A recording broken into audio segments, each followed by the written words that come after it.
Learners, शुभ आशीष। आज का हमारा टॉपिक है डिफरेंट वेज ऑफ कंडीशन और ये ट्रांसफॉर्मेशन का एक विशेष लेसन है।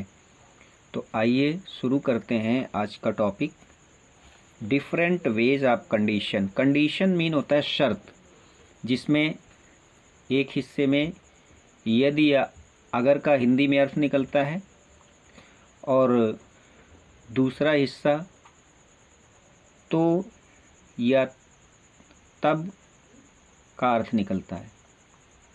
तो आइए शुरू करते हैं और समझते हैं। तो पहला सेंटेंस है, इफ़ यू वर्क हार्ड, यदि तुम कठिन परिश्रम करोगे, यू विल पास, आप पास हो जाओगे, सफल हो जाओगे। इस तरह से यदि इफ़ से शुरुआत करते हैं तो इफ़ के साथ वाला हिस्सा ज़्यादातर प्रेजेंट इंडेफिनिट में होता है और रिजल्ट वाला जो हिस्सा होता है वो फ्यूचर इंडेफिनिट में बनाया जाता है।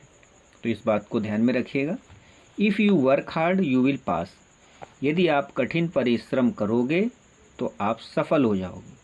दूसरा सेंटेंस इसी का, unless you work hard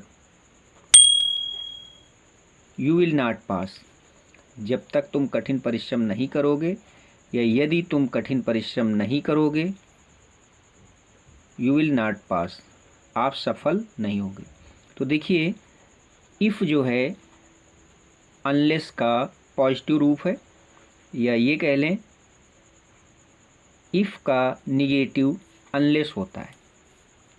if माने यदि और अनलेस माने यदि नहीं। और इसमें दूसरे हिस्से में तब के लिए हम देन नहीं लगाते हैं, केवल कामा का प्रयोग करते हैं, उसी का अर्थ तब होता है, तब या तो। एक और सेंटेंस देखते हैं, अनलेस यू अलाउ मी, यदि आप मुझे अनुमति नहीं दोगे, I shall not go there, मैं वहाँ नहीं जाऊँगा। इसी का इफ़ से, इफ़ यू अलाउ मी, यदि आप मुझे अनुमति दोगे, आई शैल गो देयर, मैं वहाँ जाऊँगा। तो स्पष्ट है कि अगर इफ़ से शुरू करते हैं तो इफ़ का हिस्सा निगेटिव नहीं होता है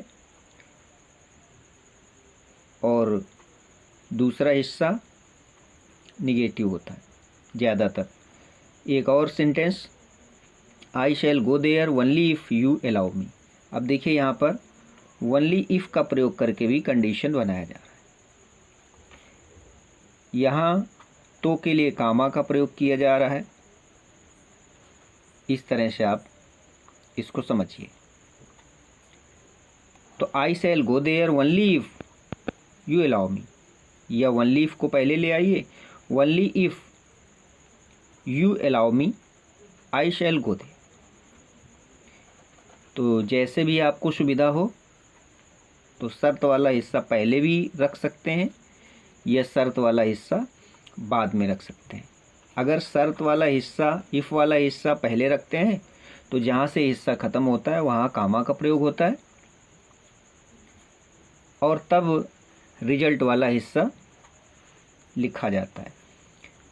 और यदि शर्त यदि या अगर मध्य में लगाते हैं, बीच में लगाते हैं, तो रिजल्ट वाला हिस्सा पहले आ जाता है, फिर कामा का प्रयोग नहीं हो पाता। अब इसके बाद तीसरा sentence, should you be feeling unwell, should का अर्थ भी यदि है, यदि आप अस्वस्थ महसूस करें, यू मे गो, आप जा सकते हैं। तो शुड का अर्थ भी चाहिए ना होकर के यदि। और sentence, were I a king, यदि मैं एक राजा होता, आई वुड रिवार्ड यू, मैं आपको पुरस्कार देता। इनके अर्थों पर विचार करिए। दोनों काल्पनिक शर्तें हैं, तो एक हिस्से में वर का प्रयोग करके उसका यदि अर्थ निकलता है और दूसरे हिस्से में वुड का प्रयोग होता है। और देखते हैं, had I been at fault,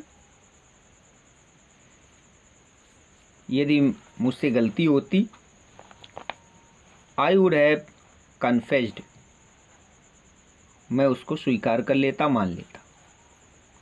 तो यहाँ पर देखना है कि जब हैड से यदि अर्थ देते हैं काल्पनिक शर्तों के लिए, तो रिजल्ट वाले हिस्से में वुड हैव और थर्ड फॉर्म का प्रयोग किया जाता है। तो had I been not fault, had I been at fault, इसमें नॉट नहीं लगना है। Had I been at fault I would have confessed, यदि मैं गलत होता या यदि मुझसे गलती होती या अगर मुझसे गलती होती, आई वुड हैव कन्फेस्ड। और देखते हैं, इन केस से भी शर्त बनती है। इन केस का भी यदि अर्थ होता है, in case you do not work you will fail. In case you do not work, यदि आप कठिन परिश्रम नहीं करोगे, यू विल फेल, आप फेल हो जाओगे।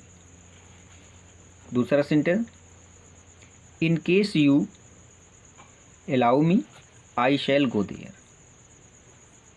इन केस से भी यदि या अगर का अर्थ निकलता है, अगर आप मुझे अनुमति दोगे, आई शैल गो देयर, मैं वहाँ जाऊँगा। Supposing you allow me I shall speak, यदि आप मुझे अनुमति दोगे तो मैं उससे बात करूँगा। तो सपोजिंग का भी अर्थ।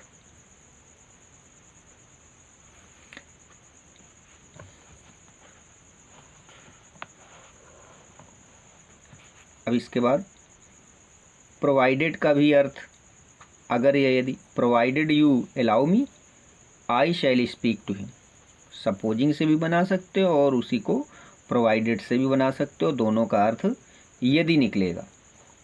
और work hard and you will pass, कठिन परिश्रम करो और आप सफल हो जाओगे। इसी तरह से नेग्लेक्ट यू,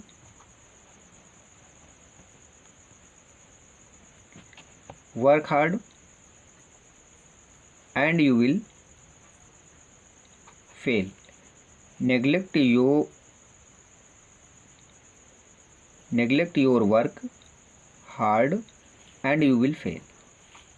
इसी तरह से bring your book or you will be turn out, इसका भी अर्थ शर्त में है, will you go there then I will also go with you. अब यहाँ पर क्वेश्चन टैग से यानी हेल्पिंग वर्ब्स विल से भी शुरू करके हम कंडीशन बना रहे हैं और उस समय इसमें देन का प्रयोग होता है। देखिए, will you go there question mark, अब कामा नहीं लगना यहाँ, then I will also go there, तो मैं वहाँ जाऊँ। और कुछ कंडीशनल सेंटेंस पढ़ते हैं। Have you paid the cost, यदि आपने मूल्य दे दिया है, then take away the cycle. तो इसमें भी देख रहे हैं क्वेश्चन के द्वारा हम शर्त दिखा रहे हैं। और देखते हैं, have you paid your fair, fair mean किराया, देन कम इन। तो जब क्वेश्चन से शर्त वाले सेंटेंस बनाते हैं तो रिजल्ट वाले हिस्से में देन का प्रयोग करते हैं। और यदि इफ़ से कंडीशन शुरू करते हैं तो रिजल्ट वाले हिस्से में हम केवल कामा लगा देते हैं, देन का अर्थ हो जाता है। और देखते हैं,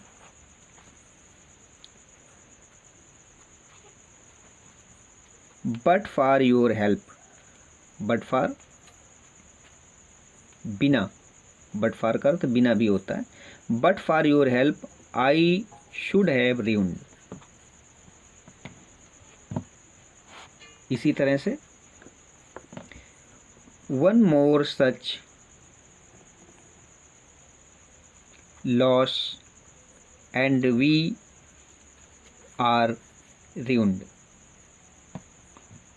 इसी तरह से one more absence and we shall go be turn out of the class। अब देखिए इतने ढंग से हमने शर्त वाले वाक्य कंडीशनल सेंटेंसेस पढ़े।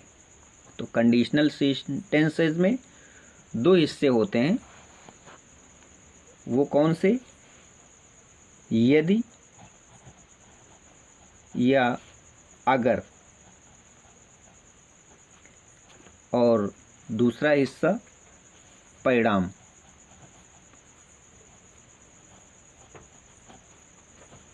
इस तरह से हम लोग ये कंडीशनल सेंटेंसेस बनाते हैं। आइए अब देखते हैं एक ही सेंटेंस को हम कितने ढंग से बना सकते हैं कंडीशन में ही चेंज करके। इफ़ यू परमिट मी, यदि आप मुझे अनुमति दोगे। आई शैल गो देयर, मैं वहाँ जाऊँगा। ये एक सेंटेंस है और इसी सेंटेंस को हम देखो कितने ढंग से बनाते हैं, कैसे कैसे शब्दों का प्रयोग करते हैं।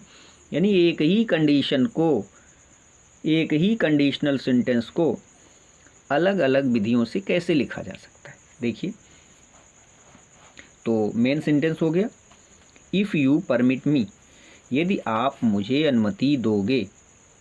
आई शैल गो देयर, मैं वहाँ जाऊँगा। यहाँ कामा, तब या तो।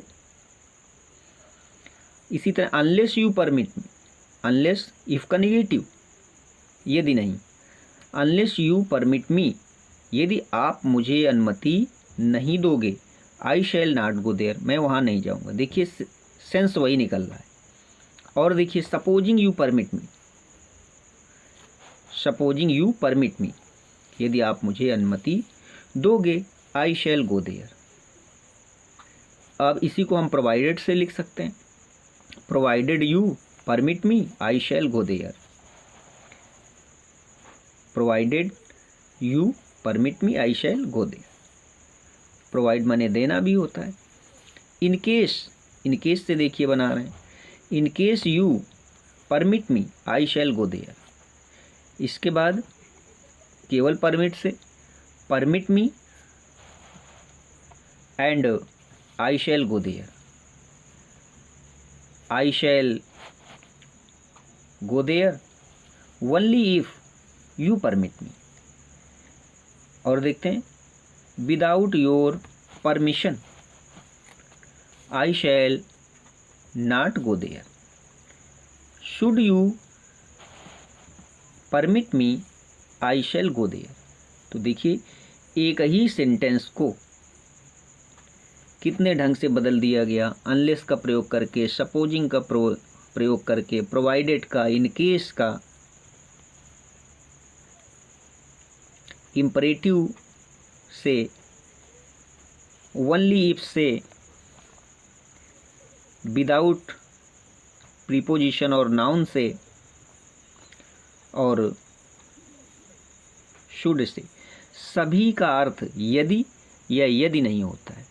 तो डियर लर्नर्स, इस तरह से कंडीशन सेंटेंस थोड़ा सा अभ्यास करके आप अच्छी तरह से बना सकते हैं। Okay, thanks for watching.